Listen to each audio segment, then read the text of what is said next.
Hello, welcome back to the George Scaife LFC channel and the first live stream in about a week's time. I hope you're all doing well. There's a lot to talk about today regarding Liverpool, of course. Is it panic stations? Are we in a bit of a crisis environment right now? I personally think people are absolutely thick. I think people are stupid. If you think this is a crisis, a problem, if you think we need to have an emergency meeting, oh my god, let's get together, you are talking nonsense. Liverpool have been, let's just call it how it is, and that's how it always be on this channel, by the way. Liverpool have been below average to bottom end of good to poor in the first 4 games. 5 chucking Palace, of course, as well. 5 games been poor, but certainly below average. So what? Liverpool have 12 points from 12. Liverpool have won 4 games in a row. The 4 games, by the way, being Bournemouth in the first game, which Liverpool got lucky. They scored in the last minute. Liverpool won that day against the Bournemouth side who have not lost since. A really good Bournemouth side with Semenyo and some great players in there. Bournemouth look a good side this year. Beat them 4-2. Oh, but we're lucky. Liverpool beat Newcastle 3-2 away at St James's Park. Arguably, certainly top 5 toughest grounds you could possibly go to. A really hostile environment, certainly more so than usual, given the whole Isak saga, given the animosity between the fans and the club. Liverpool won that day. Oh, but it was lucky though. Oh, shit, that was lucky as well. Fine. Even though they won 3 points, but it was a lucky 3 points. Asterisk 3 points. Liverpool then go play Arsenal. Liverpool win that day. 1-0 against the best defence in the world, in the league. Oh, but it was lucky. Lucky that day as well. Liverpool, even though they won that day, still 3 points, but it was a 3 points with an asterisk. Liverpool beat Burnley. They win. 3 points. Liverpool have 12 from 12. What is your problem? I'm going to get some... I mean, guys, if you're on TikTok now, get into the YouTube stream. I'm going to bring some comments on the screen here, because I don't think a lot of people... I mean, I can see a lot of people aren't agreeing with my thought process here. Am I being too positive? Let me know in the comments. Get below, down there in the live chat. Guys, I can see some of the members in here, generic names in here. Spence is also in here. People are, I would say, disagreeing on the whole. This one's from Inda. Those type of performances won't work in the Champions League. No, I entirely agree. But that's my point.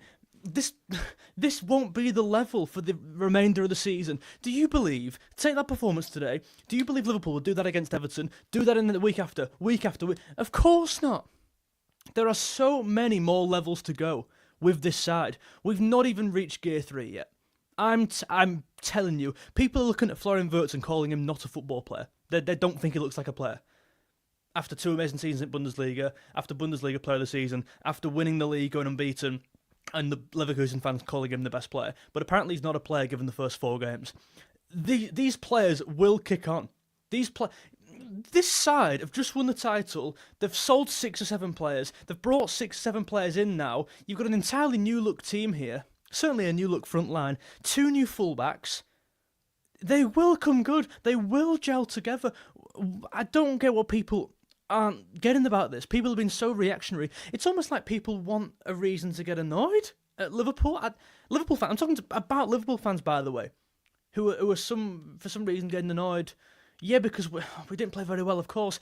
That is not sustainable. I agree. If Liverpool play like they did today, like they did against Newcastle and Arsenal and Bournemouth, you will not win fucking anything. You won't even get top 4. But my point is that will not happen. These players are good enough to make that not happen again. That is not the level, in my opinion.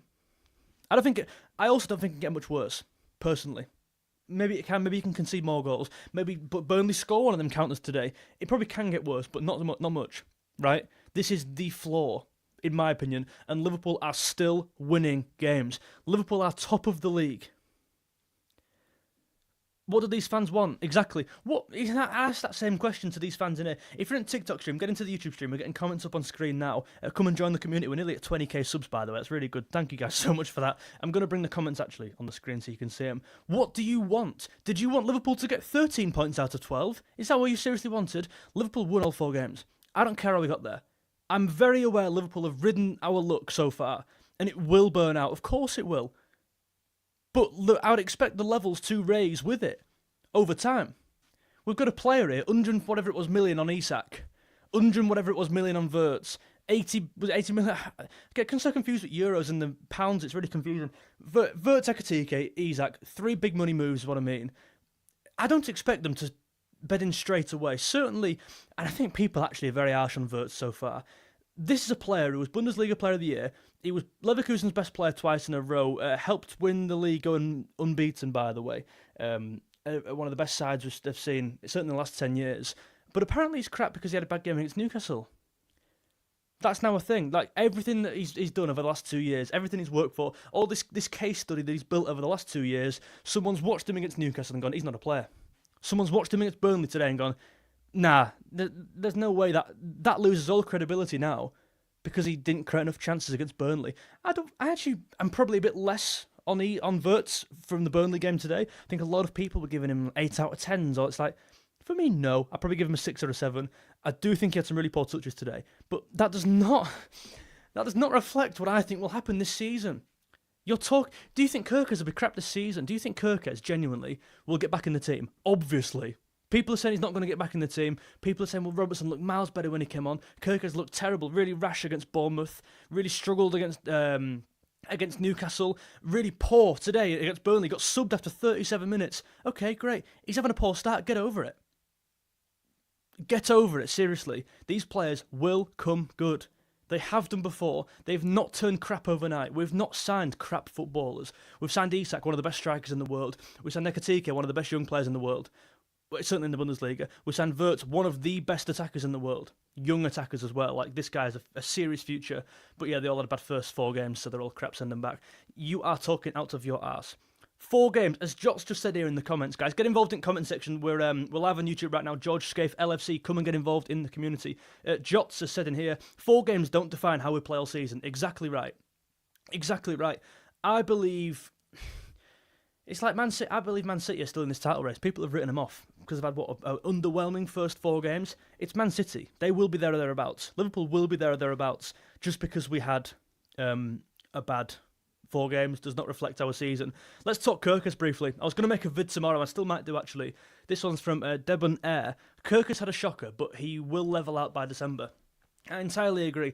You look at that Bournemouth game, and the bad things he were doing in that game, maybe going to ground in the tackle instead of standing up and being firm in the challenge. He was sliding in. He was being rash. He was committing fouls. He was pulling on.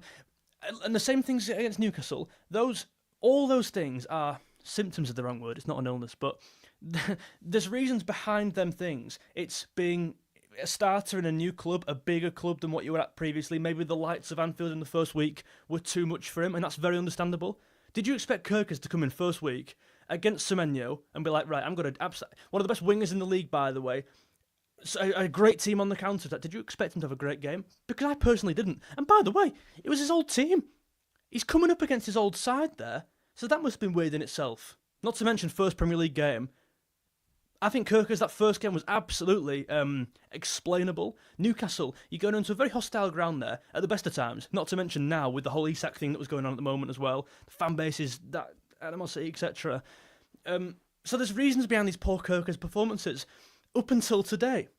In my opinion, just a quick one from Milo LFC. When's the next call-in stream? There might be a call-in stream Tuesday night, so make sure you set your alarms for Tuesday night. If you're going to get something off your chest, come and do it on the stream over on Tuesday night. The previous stream has been posted, by the way, so go and check that one out. Yeah, on Kirkers, it was fine. I got it up until today. And I'm like, okay, that dive was not acceptable. I don't care if that was Robertson. I don't care if that was Isak, Wirtz, Kirkers. You don't dive like that. Not at Liverpool. I don't know if that was the thing at Bournemouth. I assume not. Kirkers is a... I've actually been really impressed by, one, how he bounced back against Arsenal from a first 2... Yeah, the first two games, were really poor. He bounced back against Arsenal, so did Konate. I was impressed by how he picked himself up there off the floor. But that ain't on that. That is not professional. It's not what Liverpool's about. And I'm sure it wasn't what Bournemouth was about. What Bournemouth are about, right? In my opinion, he's had such a poor first 4 games on the whole. He's been arguably our weakest player over the first 4.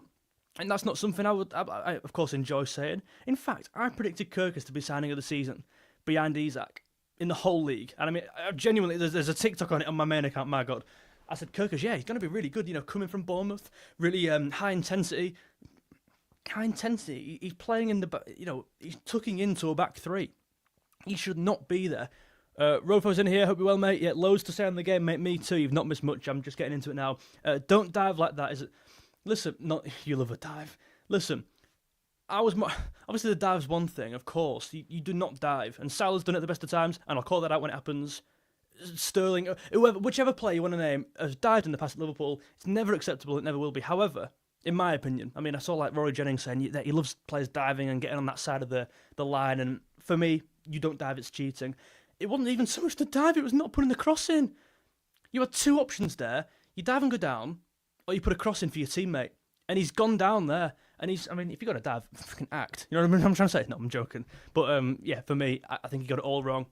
And he was I guess he was trying to up the team, but that's not the way you do it, in my opinion. You contribute on the pitch. You contribute by being positive, not so much being negative and trying to take their team down unfairly. Wow, Noah's Noah, mate. Fine, thank you very much for the €5.99. Mate, you've been a long-term supporter of the channel. I really do appreciate it. Guys, if you're on TikTok, come into the YouTube stream and look like Noah. This is unbelievable.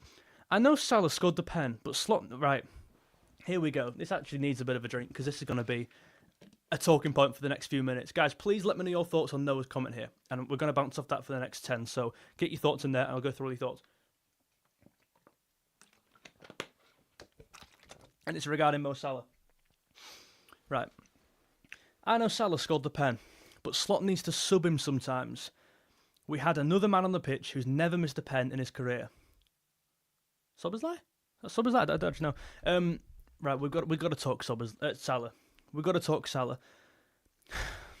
On one hand, he's been god-awful the first 4 games. On the other hand, it's Mo Salah. And I don't think the argument or the discussion goes anywhere else other than those two things. In my opinion, that is for me all that needs to be said. And actually, the second, the latter, for me overrides the poor first games. He is Mo Salah. He does not get dropped. I was saying, my dad was calling out all the bad passes and etc. today. He's like, oh, he's got to come off. He's got to bring Mo on. And I said to him, listen, I probably agree with you. Based on form, on performance levels, Salah should not be on the pitch right now. I don't care how you dress this up. I don't care if he was the best player in the Premier League last year. I don't care if he made world peace.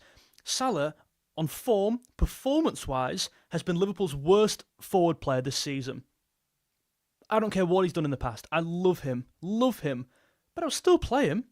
Just because he's been poor this season, I would not drop Salah. Because I said to my dad after, he had some poor crosses and some poor touches, he was like, oh, bring him off. I said, listen, I guarantee if someone scores a goal to win this game, be him.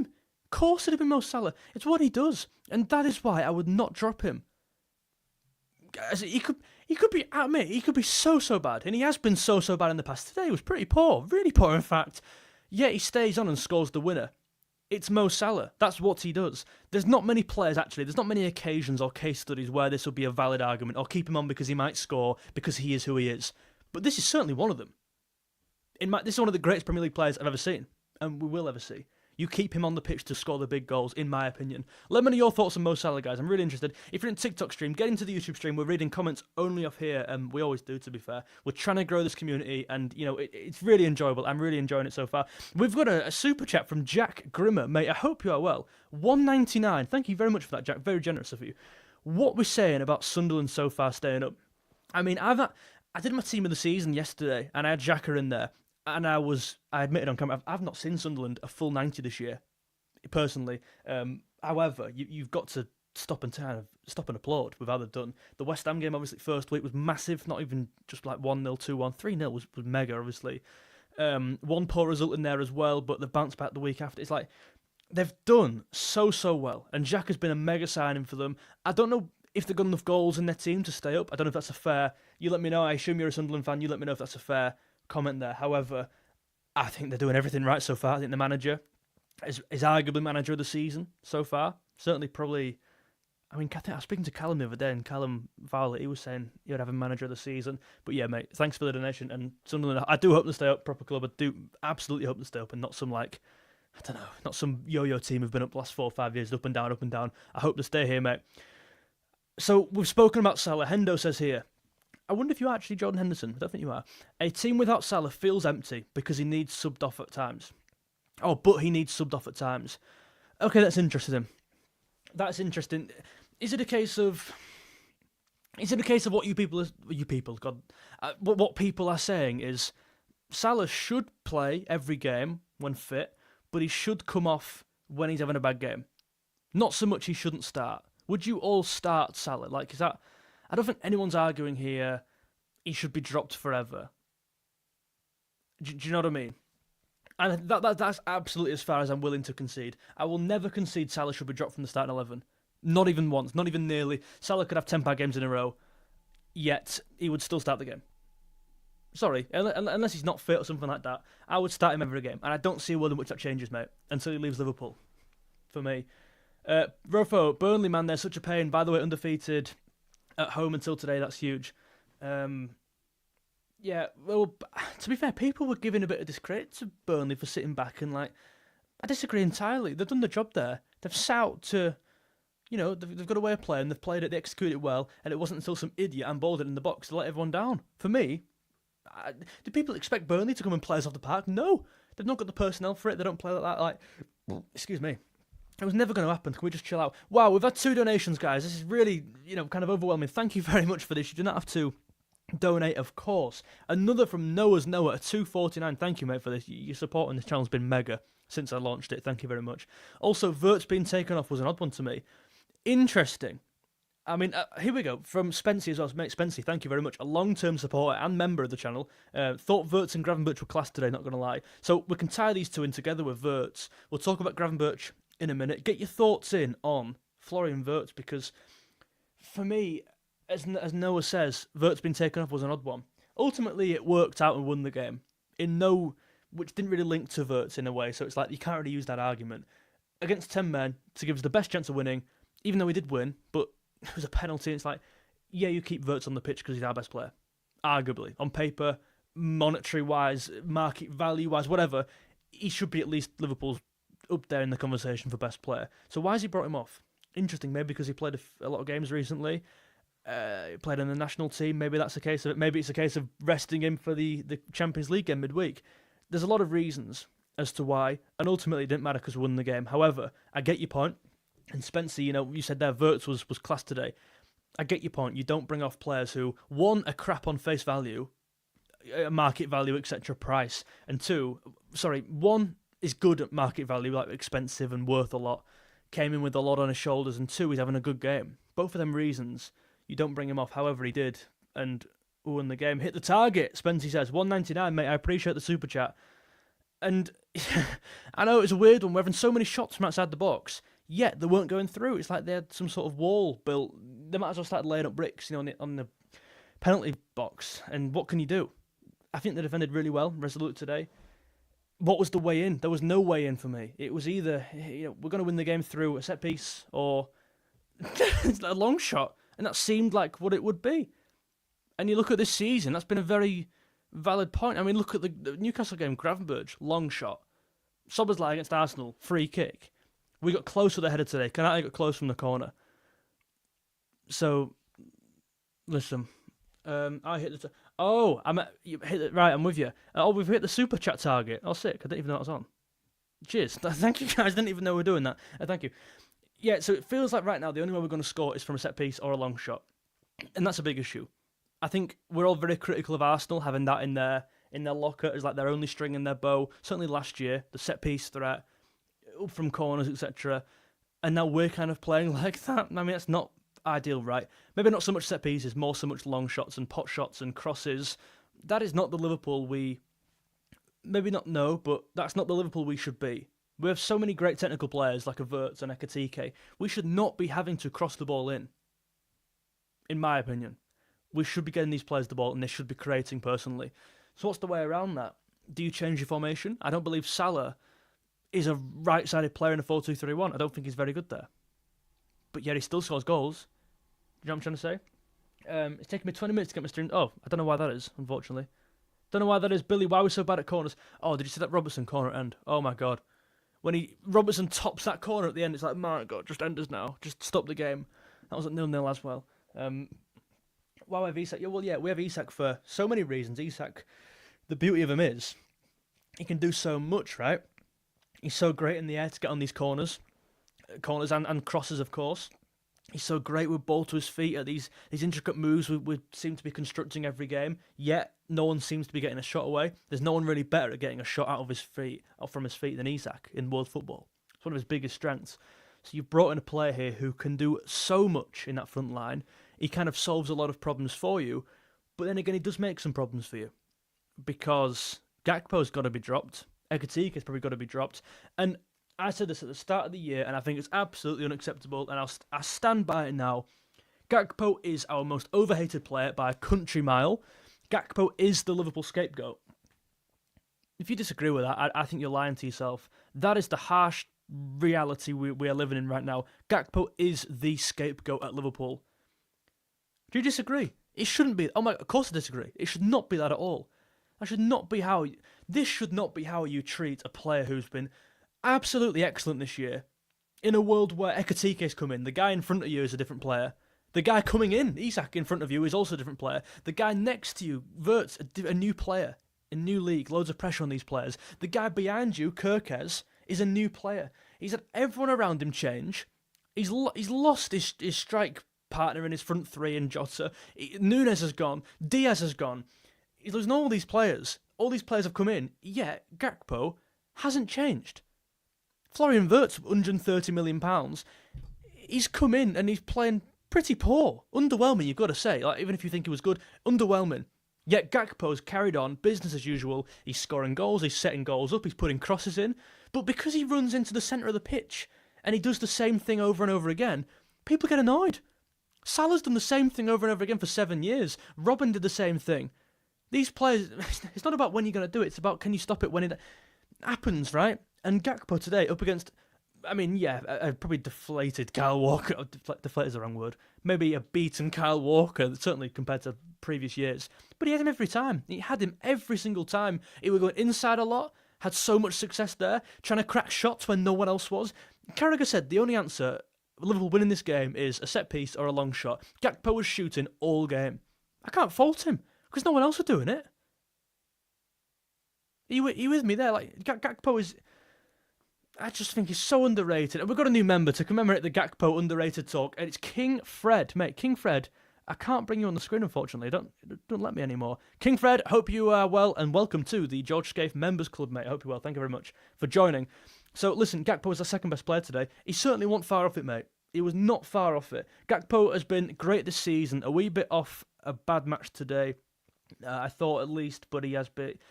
Yeah, listen, and again... Everything's shaken up around him, yet he's carried on business as usual, and everyone's questioning him. Question Wirtz, like, if we're being totally fair here. Question Salah. Oh my God, Gakpo's making things happen. Wirtz isn't. Salah isn't. Sorry. Yeah, because Salah scored the penalty today. No one's like, you've got to be real, and you've got to treat these players fairly. Just because Gakpo ain't got all these shiny new bells and whistles, and he's not this new player. It's so flashy and like. No, he's one of the old guard, Gakpo, but he's doing everything entirely right, and he's got to keep it up. Also, Engamoa, it doesn't help Gakpo's case, right, that Engamoa has come on in the last 2 games and looked really, really good. Like, really good. Today, he looked really positive when he got on the ball. So, little birthday present to nice one, mate. Happy birthday for tomorrow. All the best for tomorrow. Hope you have a good day. King Fred. I assume you're called Fred. We'll call you Fred. Mate, thank you very much. This one's from Jude. Guys, if you're on TikTok stream, I've not said this in ages, get into the YouTube community. We are live now, George Scaife LFC. Come and leave a comment, and I'll get it on the screen. Jude, how frustrating was them crosses diagonally across that would go past the goal line? Crosses diagonally that go past... Yeah, very frustrating. It's one of them where you've got to put it in an area, right? And Gakpo was doing it all game. Szoboszlai was doing it at times. Salah was doing it at times from the other side. But ultimately... What of an option was there? How else were we going to score the goals? I don't know. I've read that one. Mate, Fred, hope you have a good birthday tomorrow, mate. To be fair, when Rio came on, we did look a lot better, which is, again, a bit unfair on Gakpo. It's like, he's done nothing particularly wrong, in my opinion, yet Engamoa is a young lad who everyone naturally loves because he's a young player, and of course he's great, of course. Like, it's not a slant on Engamoa. They're both good. But for me, Gakpo's a better left winger for Liverpool for every week. I thought Gravenberch, yes, we need to speak about Gravenberch, and Harry's reminded me there. Best player on the pitch. I thought he was. I thought he looked so comfortable in there. I don't think any Burnley player got near him in terms of quality, and when they did get near him, it was a foul, and it was a booking. I believe he was better than McAllister by miles. I believe he was better than Szoboszlai when he was in there, although I thought he was better than McAllister. I think he was... excellent on the ball. Off it, we didn't really see much, but we didn't need to be fair. I just think that turn that he does, where he receives the ball, doesn't actually use his feet to touch it, he just uses his body almost to shield it. That's great, and a really great asset. works really well against good teams, in my opinion. So maybe not so much today, but I mean, what we've been on about here, saying Burnley aren't a good team. They literally were 0-0 until 95th minute. You can't judge any team, can you? No. Every team's somewhat good. That pass Rio did to Frimpong, yes, definitely. Reminds me of 2019 when I was worried we were scrounging a 1-0 win at Southampton. It's all good signs and we'll be better. Of course. Entirely my point. And I feel like it's been a bit more ranty than I thought this would be, to be fair. People are talking about Salah and like a few more... The slant on Gakpo, what I've been talking about. My overall message for this stream, and I've called it Liverpool Panic Stations, lucky again, question mark, Salah poor, question mark. My overall reaction is, chill out. Just calm down, it'll be okay.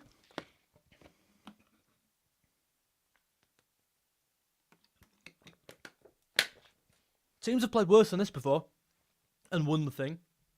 This is not panic stations yet.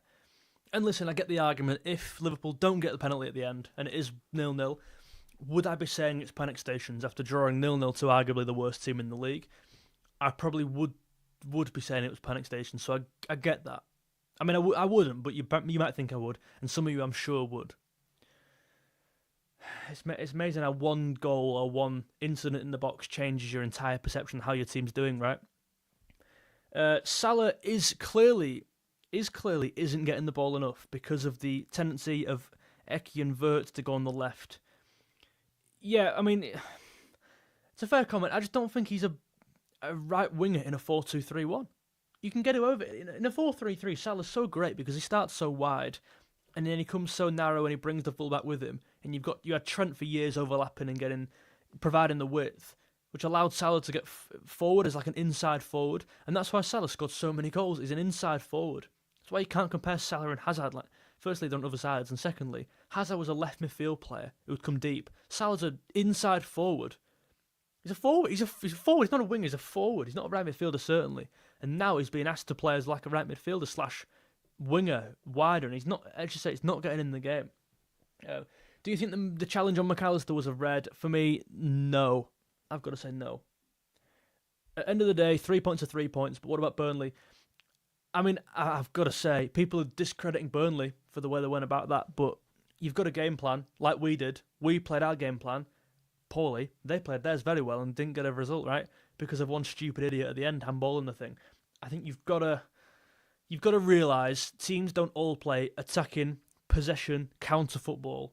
Some teams do grind out results. And Burnley at home against Liverpool, you're going to do that more so than other teams. I entirely get why Burnley did it. And I thought they carried it out very well. Until the end. Noah, mate. Another 2.49. Thank you very much, mate. You don't have to not donate. You don't have to donate, sorry. It's very kind of you. Robert, by the way, how good was he today? I probably disagree with you slightly. I don't think he was amazing. He's okay. But then again, the guy he replaced, Kirkes, was really poor. So maybe it's easy for you to look good. Against Burnley, you shouldn't particularly be looking bad. So yeah, Robertson I thought was okay today, putting a good cross. He had two shots in fact, didn't he? I believe our only shot on target in the first half was Robertson, and then he had a shot in the second half. He seems to take up them positions all the time, doesn't he? Fred, I thought it was a yellow till I saw a photo of his ankle at 90 degrees. Yeah, but I just think photos disagree with videos half the time. You're best off watching it at full speed on vid, personally. Photos always look worse. This one's from Inda. I feel sad that Szoboszlai has become the system player who has to cover for everyone instead of ending the season with 15 plus goals.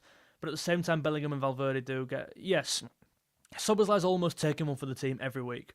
And from a personal note, maybe you don't want that, but also from a team note, like, that's great. I would value so much...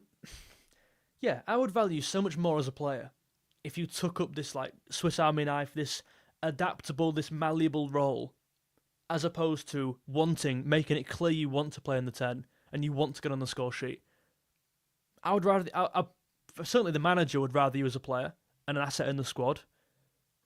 For me, especially in this squad, when you got goals, Wirtz and Isak and Ekatike and Salah and Gakpo, you've got goals, you've got assists.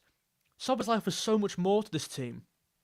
And I'm glad we've tried him back there because it's clearly working and he clearly offers some balance when we don't particularly have it right now. I think it's a great thing for Szoboszlai. And I also don't think he's the kind of character to be maybe big-headed, to be annoyed, to be like players are trying to force their way out of clubs now, force a move or force a position change. He's not that kind of guy. I mean, he's the captain of his national team. He's, for me, a future Liverpool captain, potentially. He's still so young. I think he's very cool-headed on the pitch. He doesn't particularly lose his head. He doesn't get sent off. He doesn't get... Booking-wise, I think he gets a few, but it's like, this guy's calm, and like he's not going to lose his rag if he's playing out of position. He's going to take one for the team. And if that means playing as a right-back and filling in the midfield, playing a number 10 at sometimes, I think he'll be fine with just that. Ultimately, he's playing a big part in a title-winning team, potentially. And he played a big part in a title-winning team last year. I think he'll be just okay, mate. Why people said about that, that's the best for the team. Exactly, mate. That is the best for the team. To be fair, even if it did end 0-0, we'd still be top of the league, which proves we shouldn't be worried. Yeah, I agree. To be fair, mate, 0-0 or 1-0 doesn't particularly matter for me. Like you say. Say that was 0-0 now, so we'd still be top of the league? More than Arsenal? Yeah, because they lost. Still be top of the league. But the performance don't change. Right now, we won 1-0 and the performance was pretty bad. If we drew 0-0, the performance would be exactly the same. It's pretty bad. Nothing changes that. My whole argument is the performance don't matter. No matter what the performance was, it wouldn't have mattered today. Even if we won 3-0 had a great performance, it wouldn't so much have mattered, in my opinion, as opposed to that performance being slap bang in the middle of friggin' January, or in March or April. This is not so much this is not even at all the crunch time of the league. If you win the league or lose the league, you don't look back on game week 1 and 4 as to where you lost the thing. You look back at bigger games midway, in Christmas, in January, when it all starts piling up, when you've got Champions League and Cup games. No one remembers, who did we play last year in game week 3? Like, no one, to be fair, was it Forest? Or was it Wolves? You get my point there, right? If you're going to lose a game and play bad, make it now. As opposed to, get out of your system almost. Chloe, hi George, wondering when the next music stream. What time are we on now? Might do one tonight. No, I'll see. Either tonight or Tuesday night. I'll see. I'm doing one on the air Tuesday night, so do check. To be fair, I'll schedule it soon. This one's from Johan Thomas. Guys, if you're in TikTok stream, get into the YouTube stream. We're live now, George Scaife, LFC, trying to grow this community. Johan, the good thing about this Burnley game is we should hopefully now know how to break down Atletico's low block. That's a fair point. It's different though, isn't it? Atletico are a better side on paper. European experience, tough side to break down, tough manager to beat. And Ross says the same front four against Atleti. So that's the Wednesday night, isn't it? Wednesday night, so I'll get a match preview out for maybe tomorrow.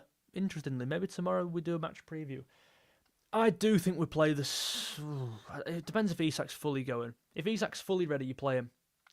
For me. And you play Salah, you play Ekatike and Gakpo. And you make it work and you drop Verts, in my opinion. For one game. I say drop, like he's done something terribly wrong. Probably not, but I'd rather Gakpo in that tournament. Personally. Guys, we've been live for half an hour now. I've really enjoyed the stream. Bit of a get out of your chest stream. We need to all calm down as a fan base. We need to chill out. We are top of the league, 12 points from 12. We've beaten 4 teams. Newcastle away. Hostile ground. Big occasion. Really tough midfield. And I think people are using that game as like the case study to hammer home the Verts has been crap thing when he's playing away at St James's. And it's probably one of the toughest away games he could possibly get for his first away at Liverpool in the Premier League. Against a really tough midfield, physically, skillfully. Bruno Guimaraes is amazing. It's like, is that seriously the benchmark of what you're weighing up against? I mean, then you got the argument today. It was poor today, people are saying. I don't think he was. I don't think he was poor today. I don't think it was unbelievable. If he was, we might have scored a few more goals. But I certainly don't think it was panic stations on Verts. I don't think we should keep looking at the receipt going, can we exchange this guy? No, absolutely not. It will come good. And I guess that's where we'll leave it, because I think this Liverpool first 4 games have been massively over-exaggerated in terms of the look, in terms of not playing well. Liverpool have ridden the look, yes. Liverpool haven't played very well, yes. But it will come good. I assure you, Liverpool will be fine. Just fine. Guys, thank you very much for tuning in to the stream. If you're new and you haven't already subscribed, make sure you get on there and subscribe to the channel. We are close, ever closer, to 20,000 subscribers. I appreciate you all. Noah's Noah, mate. Thank you very much for that comment at the end there. You've gifted a lot of money, and I really appreciate you, mate. Thank you. Thank you to everyone who has tuned in, and I'll see you in the next one. See you later on. See you tomorrow. Bye.